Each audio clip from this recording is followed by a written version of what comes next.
හැමෝටම ආයිබෝවන්. ගොඩාක්ම වෙනස් විදිහේ පර්සනැලිටි ටෙස්ට් එකක් අරන් ආවා ඔයාලා වෙනුවෙන්.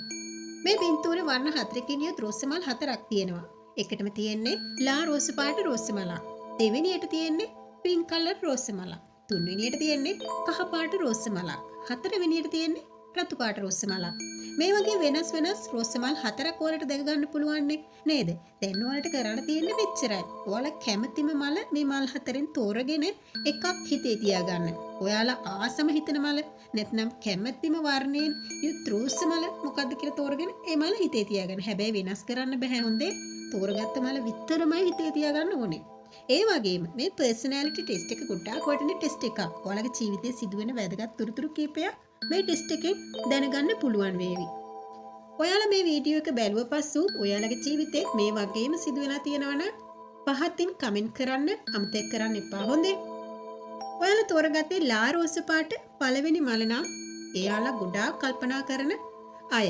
ඒ කියන්නේ අනාගතය ගැන, අසල්වාසීන් තමන් ගැන මොනවා හිතයිද කියන දේවල් ගැන කල්පනා කරන කෙනෙක්.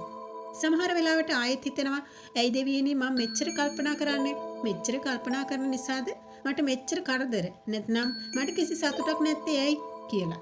නමුත් ආයෙත් කල්පනා කරන්නේ මම මෙහෙම කල්පනා කරන නිසා තමයි ගොඩාක් කරදර අපහසුතාව වලින් බේරුනේ කියලා. නමුත් මේ වගේ අයට මෙහෙම කල්පනා කරන එක කරදරයක් අනතුරක් සිදු වෙන්නේ නැහැ. මොකද මේ වගේ අය දන්නවා ඉස්සරහට සිදු වෙන්න තියෙන කරදර ගෙට එන්නත් කලින් බේරෙන මාර්ග. ඒ වගේම ආදර සම්බන්ධතාව වලට ගිහින් ප්‍රශ්න ඇති කර ගන්න අය නෙවෙයි. යහළුවන්ට බලාපොරොත්තු දෙන විදියට කතා කරන අයත් නෙවෙයි.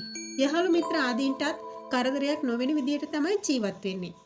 යාළුවෝ කියවම ගොඩාක් යාළුවෝ මේ වගේ අයට නැහැ. යාළුවෝ ඉන්නේ හරිම ටිකයි.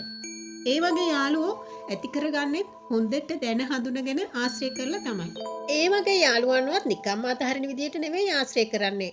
ඊතරම්ම යාළුවෝ හිටියත් හරිම වැදගත් විදියට තමයි ආශ්‍රය කරන්නේ. මේ වගේ යාළුවෙක් ආශ්‍රය කිරීමත් සමහර යාළුවන්ටත් වාසනාවක්. විවාහයත් ඒ වගේම තමයි. තම සහකාරිය හෝ සහකරුවා වේවා පුදුම ආදරයකින් වගේම වැදගත් විදියට පෞල් ජීවිතය ගත කරන්න මේ අයට හැකියාව තියෙනවා. තම සහකාරියට හෝ සහකරුවට කවුරු හරි සතුරුකමක් කළොත් ඒක නම් එයාලගේ සිතින් වෙනස් වෙන්නෙම නෑ. එතරම්ම ඔහු ඇයට ආදරේ. මේ වගේ අය තම ශක්තියෙන්ම පවුල ගොඩනගා ගැනීමට වෙරදරන අයයි. අනුන්ගේ දෙයට කැමැත්තක් නොදක්වන අයයි. කවුරුන් හෝ සමග අමනාපයක් සිදුවහොත් සාමයෙන් ඒ තේරුම් කරදී එකලාසයක් කරගන්න අය තමයි මේ වගේ අය. අනිත් ප්‍රධාන කාරණය නම් මේ වගේ අය හරිම අවංකයි. ඇත්ත කතා කරනවා. ඇත්ත හැර බොරුවට නම් කොහෙත්ම කැමති නෑ. දෙවෙනි මල තමයි පින්ක් කලර් රෝස මල. මේ මල තෝරාගත් අය තමයි කොහේ ගියත් අවස්ථාව කොහොම වුණත් තමන්ගේ ආත්ම විශ්වාසයෙන් ජීවිතය ජය ගන්න උත්සාහ කරන අය. ඒ කියන්නේ කොප්පමණ පෙරදුම් ආවත් ජයග්‍රහණය වෙනතුරුම මහන්සි වෙලා වැඩ කරලා ජය කොහොම හරි ලබා ගන්න අය. ඔයාලා දැන් අවුරුදු 40ක් 50ක් පහු කරපු අය නම් චුට්ටක් හැල්ලා බලන්න මේ ආපු දුර. ඔයාලව නොයේකුත් අය අරක කරලා දෙන්නම් මේ උදව්ව කරලා දෙන්නම් කියලා එක්කන් ගිහින් අපායට දැම්මත් ඔයාලට පැවරුණු වැඩේ සාර්ථක කරලා ජීවිතේ ජය අරගෙන තියෙනවා. සමහර විට ඔයාලගේ නෑදෑයෝ සහෝදරයෝ වෙන්න පුළුවන් මේ වගේ අවස්ථාවකට මූණ දෙන්නට සිදු කෙරුවේ කියලා ඔයාලා අනිවාර්යෙන් සිතනවා. නමුත් ඔයාලා වගේ අයව වටන්න බැරි විදියට ඔයාලා ආත්ම විශ්වාසයෙන් ජීවිතේ ජයගෙන තියෙනවා. මේ වගේ අය අවුරුදු 35ත් 47 වෙද්දී අනේ මේ වගේ ජීවිතයක් නේ මම බලාපොරොත්තු වෙන්නේ කියලා හිතන අයයි. ඒ වගේම ඒ වයසේ එද්දි වගේම ඒ බලාපොරොත්තු වෙන ලස්සන අනාගතයක් ඔවුන්ට ලැබෙනවා අනිවාර්යයෙන්. එතරම්ම මහන්සි වෙලා දුක් විඳලා එහෙම බලාපොරොත්තු වෙන විදියට මේ වගේ අයට ඒ ලස්සන අනාගතය ලැබෙනවා නොඅනුමානයි. මේ වගේ අයට අනුන්ගේ දුක හොඳට තේරෙනවා. අනුන්ව ඒ විදියට ඒ කියන්නේ සාධාරණ විදියට විනිශ්චය කරගන්න මොවුන්ට හැකියාව තියෙනවා. ඒක අමුතුම දක්ෂතාවයක් තමයි. අනුන්ව ආශ්‍රය කරලා වරදක් සිදු වෙනවා නම් කලින්ම මේ වගේ අය ජීවිතයට වරදක් නොවන විදියට ඒයින් ගැලවීමට මාර්ගය සලසා ගන්නා පිරිසක් විදියට තමයි හඳුන්වන්නේ. කලින් ආදර සම්බන්ධතාව වලින් ප්‍රශ්න ඇති වුණ අය තමයි ගොඩාක් වශයෙන්ම කැපී පෙනෙන්නේ. සම්බන්ධතා කිව්වම ආදර සම්බන්ධතාව වෙන්න පුළුවන්, මිතුරු මිතුරියන්ගේ සහෝදර සම්බන්ධතාව වෙන්න පුළුවන්. ඒ පසුගිය කලක යම් අතපසු වීම නිසා, බාධක නිසා, ප්‍රශ්න නිසා ඒ සම්බන්ධතා අතහැරීමට සිදුවීම නිසා ඒ වගේ දේවල් හිතේ තියාගෙන දුක් විඳින පිරිසක් හැටියට හඳුන්වන්න පුළුවන්. දුක් විඳත් එය හිතට සහනයක් කියලාත් හිතන අය තමයි මේ වගේ අය. ඇස් දෙකට කඳුළු ආවත් එයත් හිතට සතුටක් කියයි හිතන අය තමයි මේ අය. ඒ වගේම තමයි මේ වගේ අය හරි කැමති අනුන්ට පිහිට උදව් කරන්න. කවුරු හරි දුක් විඳිනවා නම් හිත හරියට උණු වෙනවා. ඇඳිමත් දෙන්න තරම් හිත උණු වෙනවා. අතේ දෙන්න තරම් දෙයක් නැත්නම් අයියෝ කියලා දුක් වෙනවා. නමුත් අතේ යම් දෙයක් තිබුණොත් ඉක්මනින්ම එය දෙන්න පමා වෙන්නේ නැහැ. මේ වගේ අයට දෙවියන්ගේ පිහිටද නොඅඩුව ලැබෙන අයයි. තුන්වෙනි මල තමයි කහපාට රෝස මල. මේ මල තෝරාගත් අය තමන්ගේම කකුල් දෙකෙන් විතරක්ම හිටගන්න බලන අයයි. තමන්ගේම දෙමව්පියන්වත් ආශ්‍රය නොකර තමන්ගේම උත්සාහයෙන් ගොඩ එන්න බලන අය තමයි මේ වගේ අය. මෙහෙම හිතෙනවා මට කාගේවත් උදව් ඕන නැහැ. මම මගේම මහන්සියෙන් උපයගෙන ගොඩ එනවා කියන හිතක් තමයි මෙයාලට තියෙන්නේ. ඒ නිසා මේ වගේ අයට එන කරදර බාධක සතුරු කරදර වගේ දේවල් වලට කොහෙත්ම බය නැතිව අනාගතයට මුහුණ දෙන්න ශක්තියක් ඇති අය තමයි මෙවැනි අය. අනුන්ගේ ආර්ථික ප්‍රශ්නවලදී ඉක්මනින්ම උදව් කරන්න කිසිම මැලිකමක් නැහැ. නමුත් ඒ කරපු උදව් වලට මේ වගේ අයට හොඳක් ඇසීමට නොහැකි වෙයි. නමුත් ඒ වගේ දේවල් ඔවුන් ගණනකටවත් නොගනි. නොඇසුනාසේ හිඳි. රණ්ඩු වීමට නොයයි. මේ අතින් දීපු දෙය අනිත් අත දැනගෙන උන් නැති ගානට හිඳින අය වෙති. සියල්ල නිහඬව දරාගනි. ජීවිතය ජයගන්න ක්‍රමය නම් නිහඬත්වයි සිතා මේ වගේ අය ජීවිතයම ජයගත් පසු සතුරන් ඉදිරියේ අභිබවා සියල්ල ජයගනි. මේ වගේ අය සතුරන් සමග යුද්ධයට නොයන අය වෙති. රණ්ඩු හබවලට නොයන අය වෙති. මොකද අවංකව උපයන නිසාත් මහන්සියෙන් හම්බ කරන නිසාත් ඔවුන් ගැන සිතන්නේ අවංකවමයි. ඒ නිසාම තමන්ගේම වැරද්දක් වුණත් අනුන්ගේ වැරද්දක් වුණත් සාමයෙන් සාධාරණයෙන් විසඳගනී.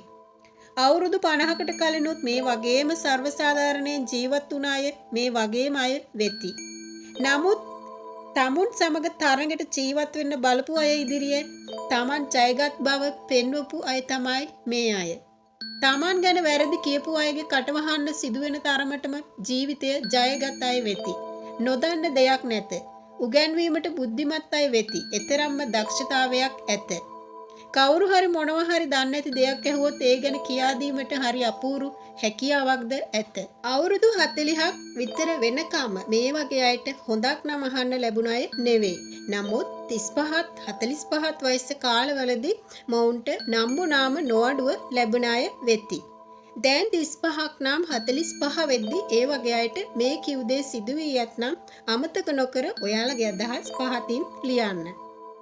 මේ වගේ අය තම මවගේ හෝ පියාගේ යම් කාරණා කටයුතු පිළිගැනීමට ඇති ඕනෑකම ඉතාමත් වැඩිය.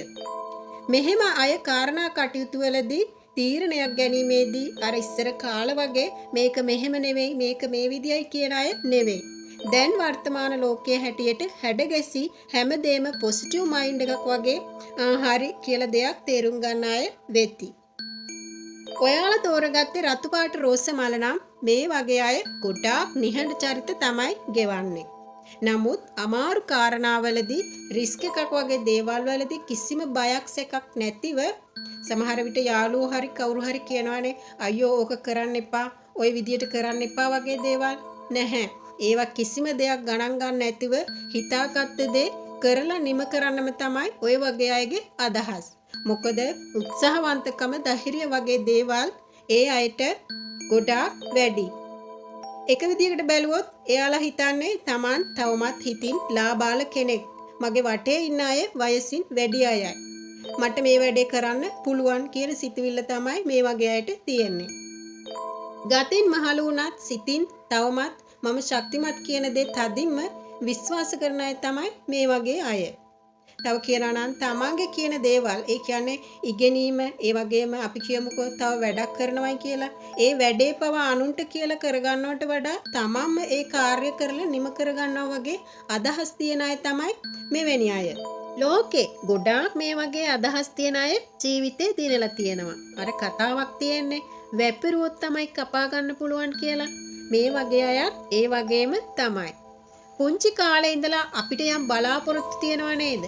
අර අපිට මේ වගේ වෙන්න ඕන, මේවා ගන්න ඕන වගේ ලොකු ලොකු බලාපොරොත්තු. අන්න ඒ වගේ බලාපොරොත්තු ඉෂ්ට කරගන්න අය තමයි මෙවැනි අය. ඒ බලාපොරොත්තු ඉෂ්ට කරගත්තයින් පසු ඔවුන් මහා සැනසීමක් ලබනවා. සාමාන්‍යයෙන් වයස අවුරුදු 32ත් 35ත් අතර කාලවලදී තමයි ඔවුන් බලාපොරොත්තු වන දේ නිස්සකවම ඔවුන්ට ලැබෙන්නේ. ඒ වගේම ප්‍රේමය ගැන කිව්වොත් ප්‍රේමයත් එක්ක ගොඩාක් ප්‍රශ්න ඇති කරගත්ත අය තමයි මෙවැනි අය. ඒවා හිතේ තියාගෙන සමහර වෙලාවට වෛරයක් ඇති වෙනවා. සමහර වෙලාවට දුකක් ඇති වෙනවා. තරුණ වයසේදී ප්‍රේමයත් සමග එච්චර ඩීප් එකට බැඳිලා තිබුණු නැති නිසා යම් කාලයක ඒක දුකක් වගේ හිතට දැනෙනවා. ඇත්තෙන්ම කියනවා නම් ප්‍රේමය සෙල්ලමක් ලෙස දැකපු අය තමයි මෙවැනි අය. ඒ වගේම තමයි තමන්ගේ ගෞරවය තමන්ට නොලැබුණු විටදී ඒ ලබා ගැනීමට අන් අයට වඩා කාර්යක්ෂම ලෙස හැසිරෙනවා. තමන් මවාගත් හොඳ ස්වභාවයකින් හැසිරීමකින් අනුන්ගේ ගෞරවය දිනා ගැනීමට බලනවා. හරිම වෙනස් පුද්ගලයෝ තමයි මෙවැනි අය. මම මෙතන රෝස් මල් 4ක් ඔයාලට අඳුන්වලා දීලා ඒ වගේ අර්ථය කියා දුන්නානේ. ඔයාලගේ ජීවිතේත් මෙහෙම සිදු වෙලා තියෙනවා නම් පහලින් කමෙන්ට් කරන්න. නැවතත් අලුත් වීඩියෝවකින් අපි හමු වෙමු.